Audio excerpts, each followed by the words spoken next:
Assalamualaikum warahmatullahi wabarakatuh. Sekarang jam berapa itu?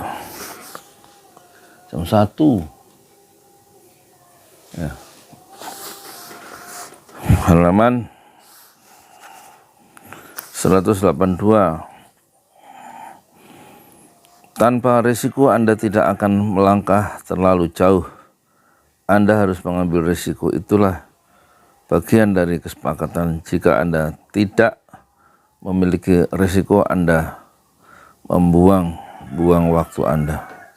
Jack Cohen. Bisnis adalah proses pengambilan risiko yang tiada henti. Tim Draper menginternalisasi risiko ke dalam bisnisnya sampai pada batas di mana dia bahkan menulis sebuah lagu Rick's Master, sebuah eulogi tentang kewirausahaan. Sebagai investor modal Ventura berpengalaman, dia mengembangkan beberapa strategi untuk memancang risikonya. Dia menggunakan strategi ini ketika menjadi investor awal di Tesla. Bahkan sebelum Elon Musk mengambil alih sebagai CEO, seperti yang ditunjukkan dalam kisah berikut. Saya pergi dan mendapat tumpangan sebuah mobil listrik yang oleh lelaki ini disambung menggunakan pipa PVC dan disusun begitu saja, namanya Ian Wright. Ia memasukkan saya ke dalam mobil itu. Kami berangkat dan saya tidak percaya betapa cepatnya mobil itu melaju atau betapa cepatnya ia berhenti. Saya begitu bersemangat dengan gagasan sebuah mobil listrik. Saya pikir, astaga, garis batas itu akan terlewati. Anda akan melihat mobil listrik semakin lebih baik daripada sekedar mesin pembakaran, karena mereka jauh lebih cepat, mereka berhenti lebih baik, dan mereka memiliki performa yang lebih baik. Kemudian tim Draper mengetahui bahwa Tesla berhasil mengatasi persoalan baterai yang meledak yang membunuh Fisker, mobil listrik awal. Dia bertemu dengan Martin Eberhard, pendiri Tesla, dan membuat investasi kecil. Saya ingin melakukan investasi yang besar, tapi mitra-mitra saya cerdas. Mereka berkata, buat investasi kecil saja dulu karena ini akan menjadi perusahaan padat modal.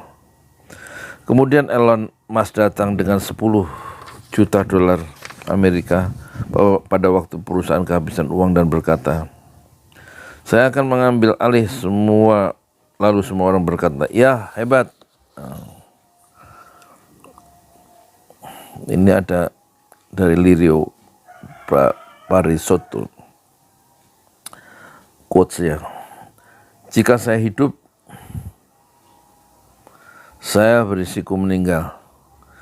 Anda mengambil risiko sepanjang waktu, tapi bila saya membuat pilihan dalam bisnis, saya harus mampu menanggungnya bila keadaan tidak berjalan sebagaimana mestinya. Penawaran yang tidak pantas, gerakan-gerakan yang berani.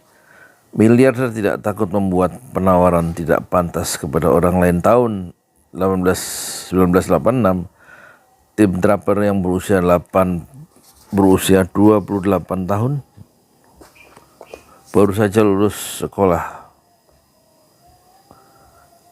lulus dari sekolah bisnis. Saya menghadap anggota Dewan Activision di Sutter Hill Ventures dan melamar untuk menjadi CEO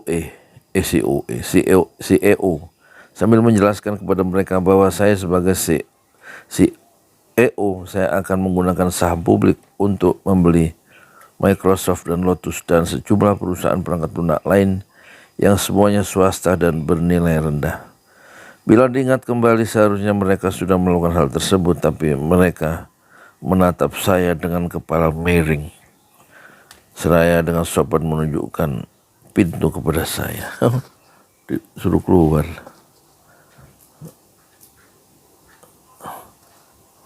Mereka sudah melakukan. Dan Manistool World Entrepreneur of Year tahun 2016 mengikuti strategi yang sama. Saya selalu menggunakan dan masih menggunakan sikap meminta lebih dan dari sana mengusahakan jalan Anda dalam bernegosiasi. Dengan demikian tidak ada batas terhadap apa yang saya minta karena Anda tidak pernah tahu secara pasti bagaimana orang lain akan bereaksi sampai Anda memulai prosesnya. Ini Cho Tak Wong quotes-nya, saya hanya mengambil risiko yang dapat Anda tangani. Honsu Özyekin sekarang orang terkaya dan berhasil dengan usaha sendiri di Turki. Dulunya merupakan ketua Dewan Mahasiswa di Oregon State University. Dia melakukan gerakan yang berani dan mengundang Senator Robert Bobby Kennedy, saudara Presiden Amerika, untuk mengunjungi OSU dalam perjalanannya ke negara-negara bagian di wilayah barat. Husnu menulis sebuah surat kepada Bobby Kennedy dan yang mengejutkan dia diterima. Gerakan yang berani ini sangat terbayar bagi Husnu karena setelah itu ia secara pribadi dia menyambut bintang rock politik itu di universitasnya. Dengan bangga Honsu memperlihatkan kepada saya fotonya bersama Robert Kennedy di atas mimbar. Tapi lebih terbayar lagi di kemudian hari ketika Husnu mendaftar untuk masuk ke sekolah bisnis Harvard. Nah ini 20 tahun ya, 28 tahun. Jadi perlu ya gerakan yang berani. Tim Draper ya.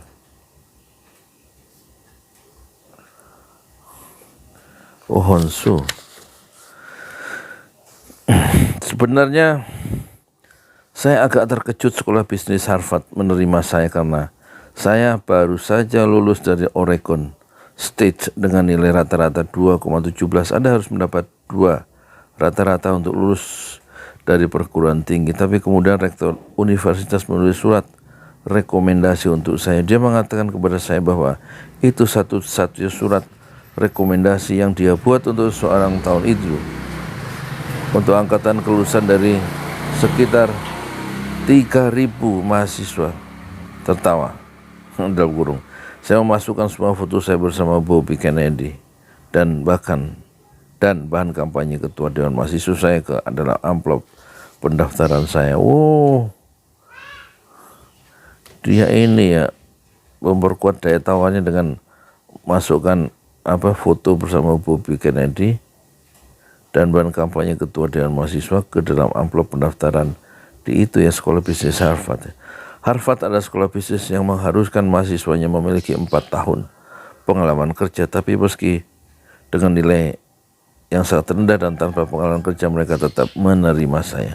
Ternyata foto-foto bersama Bobby Kennedy memberi kesan pada penerimaan itu. Oh gitu.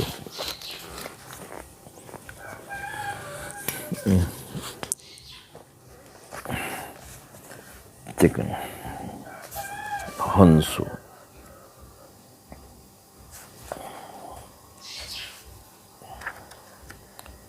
Husnu.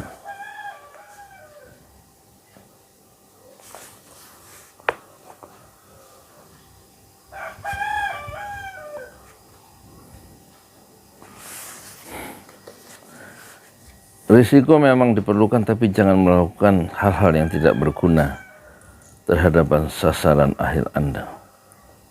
Untuk meraih hal-hal besar, seringkali Anda harus melakukan lompatan iman. Anda harus berusaha untuk melakukan hal yang jauh melampaui zona nyaman Anda. Miliarder menerima tantangan yang luar biasa atau bahkan mencoba untuk melakukan hal-hal yang kelihatan mustahil. Ini ada contohnya. Navin Jain mendirikan InfoSpace ketika belum ada smartphone, tapi dia sedang melakukan misi untuk membangun layanan bagi internet mobile. Orang menganggap misi ini sebagai hal yang sangat gila dan tidak akan pernah terwujud. Pada waktu saya mendirikan bisnis perdagangan informasi untuk menjual informasi di internet, mereka menganggapnya sebagai ide paling gila. Dan sekarang coba pikirkan, saya ingin pergi ke bulan, lalu mereka menganggapnya ide yang gila. Jadi intinya adalah bila orang tidak menganggap apa yang Anda kerjakan sebagai hal yang gila, berarti Anda tidak berpikir cukup besar. Ini aku suka ini. Jadi intinya bila orang menganggap apa yang Anda kerjakan sebagai hal gila, berarti Anda tidak berpikir cukup besar.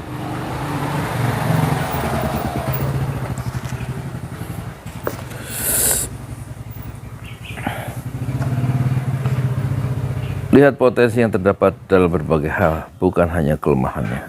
Kata siapa? Rafael Badsik. Jadi intinya adalah bila orang tidak menganggap apa yang Anda kerjakan sebagai hal gila, berarti Anda tidak berpikir cukup besar. Jangan takut dengan jumlah besar. Bila Anda melakukan sesuatu yang besar, orang akan mulai mendekati Anda. Nah, ini pentingnya. Jangan takut dengan jumlah besar. Bila Anda melakukan sesuatu yang besar, orang akan mulai mendekati Anda. Ya kan? Orang mulai mendekati Anda.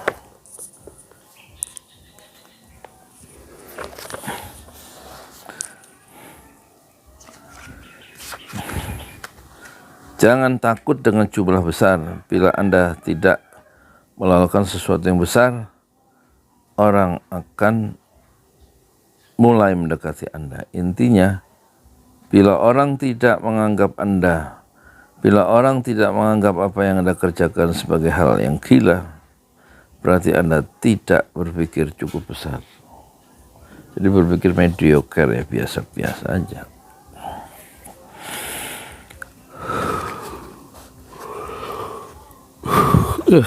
Ulang.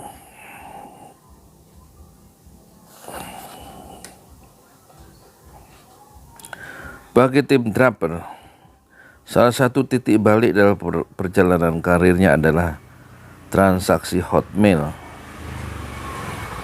Hotmail merupakan salah satu layanan surel berbasis web pertama dan tim investor yang pertama. Dan tim adalah, maksudnya tim Draper adalah investor yang pertama. Layanan tersebut masuk salah satu yang berkembang pesat pada 90-an dan dengan cepat menjadi yang terbesar dalam layanan tersebut di dunia. Tim menjual Hotmail ke Microsoft hanya 1,5 tahun setelah peluncuran dengan harga 400 juta dolar. Itu transaksi yang besar. Transaksi ini menempatkan kami di dalam peta. Ini. Transaksi itu menempatkan kami di dalam peta. Merupakan transaksi media yang cukup besar sehingga mereka mulai mengarahkan perhatian kepada kami. Mulai mengarahkan perhatian.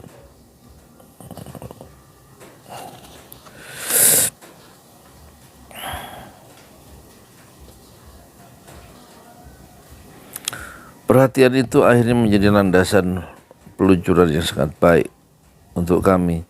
Kami mampu mengumpulkan pendanaan berikutnya dengan cukup mudah. Kami menggunakan dana tersebut untuk mengerjakan internet. Sejak saat itu sampai 5 atau 6 tahun kemudian kami hampir mendekati posisi puncak. Rasanya sungguh menyenangkan. Nah, ini yang penting ya. Jangan takut dengan jumlah besar. Bila Anda melakukan sesuatu yang besar, orang akan mulai mendekati Anda. Ini kunci nih. Bila Anda melakukan sesuatu yang besar, orang akan mulai mendekati Anda. Orang akan memperhatikan Anda. Tapi kalau ngimpi-ngimpi Anda itu kecil, biasa saja, orang juga biasa, nggak melirik. Contohnya ini, soal transaksi Hotmail, pengalaman dari tim Draper. Hotmail ini adalah salah satu layanan surel. Surel itu apa ya? Berbasis web pertama. Transaksi Hotmail. Dan tim Draper, investor yang pertama.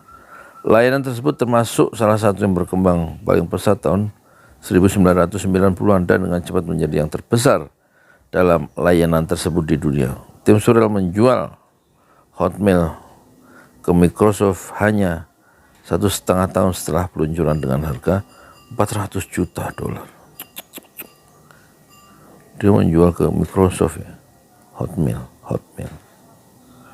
itu transaksi yang besar.